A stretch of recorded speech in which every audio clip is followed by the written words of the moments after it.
मेरे आका करीम की इज्जत पे हाथ डालना हुकूमत के पाले हुए कुछ गुंडों की आदत बन गई। मेरे बच्चों का मॉब लिंचिंग हिंदुस्तान में पेशा बन गया। टोपी दाढ़ी देखकर दहशतगर्द डिक्लेयर कर दो। ये गुंगी कौम कभी सड़क पे नहीं निकलेगी। ये मजबूर कौम कभी हक के लिए नहीं निकलेगी। इसको विकलांग बना दिया है, ये अपने पैरों पर खड़ा नहीं होगी। लेकिन बलियाबी ने भी अपने आलिमों के साथ आहद का अमामा बांध लिया है। मेरी नस्लों को विकलांग बनाने वालों, या तो मैं पैरों पर खड़ा होकर के अपने हक को जबड़ा नोच कर ले लूंगा, या तो फिर मैं मैदान कमल में शहादत हासिल करूंगा, लेकिन बुज़दिल बनकर मरना पसंद नहीं करूंगा। नारे तकबीर, नारे रिसालत। बलिया भी कहता है यारो, नदी नालों में सैलाब आता है, समंदर में नहीं आता। नहीं समझ में आया। अगर गलती से समंदर ने अंगड़ाई ली तो तारीख में सुनामी लिखा जाता है। और हमारे सब्र का इम्तिहान ये क्या लेंगे जो बीवी छोड़ के खुद भागे हों।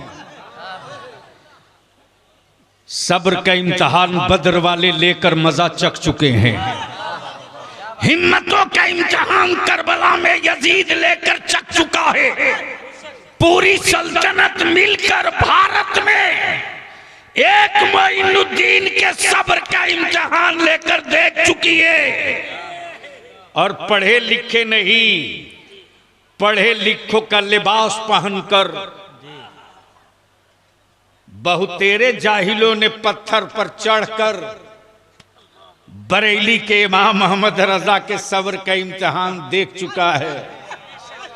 मैं तो साफ कहता हूं, सबसे पंगा लेना, नबी के आशिकों से कभी पंगा मत लेना।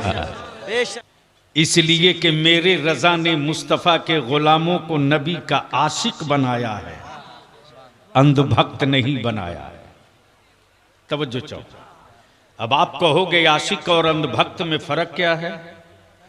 तो आशिक वो है सब छूटे लेकिन मुस्तफा की शरीयत न छूटे।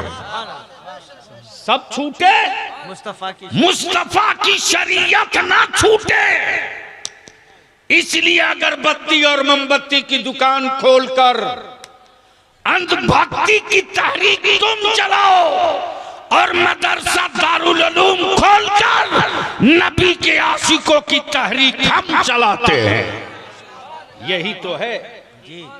इसलिए आज सारी मशीनरी परेशान है मदरसे से, सारी मशीनरी। मैं भी सोचता था कि हुकूमत की दी हुई जमीन पर मदरसे मेरे नहीं, मुसलमानों की दी जमीन पर मदरसे मेरे।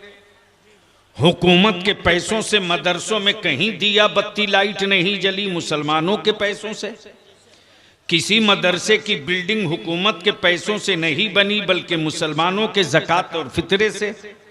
किसी मस्जिद की ज़मीन हुकूमत की दी हुई नहीं, मुसलमानों की अपनी दी हुई है। किसी मस्जिद की तामीर हुकूमत के पैसे से नहीं, बल्कि मुसलमानों के पैसे से। अब यहाँ रुक कर एक बात समझा दूँ, शायद मसला हल हो जाए। एक बात बताओ, अगर ईसाले सवाब जायज न होता और सवाब न पहुंचते होता तो हिंदुस्तान में कोई मौलवी इतनी मस्जिदें बनवा सकता था? मुमकिन था? नहीं।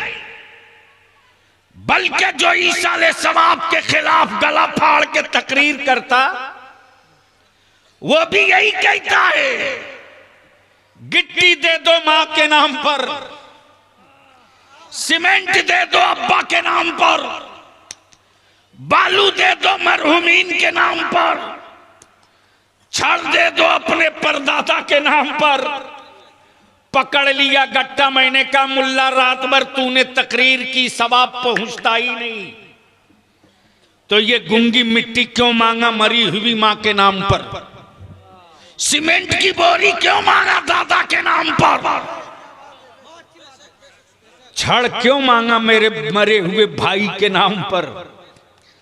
तो धीरे से बोलता है कि जब तक छत सलामत रहेगी सवाब मिलते रहेगा। मैंने कहा अकल के टुअरे, जब गूंगी गिट्टी का सवाब मिल सकता है तो कुरान की तिलावत का सवाब क्यों नहीं मिलेगा? इसलिए लड़ो मत पढ़ो, लड़ो मत पढ़ो, अकीदतमंद बनो, अंधभक्त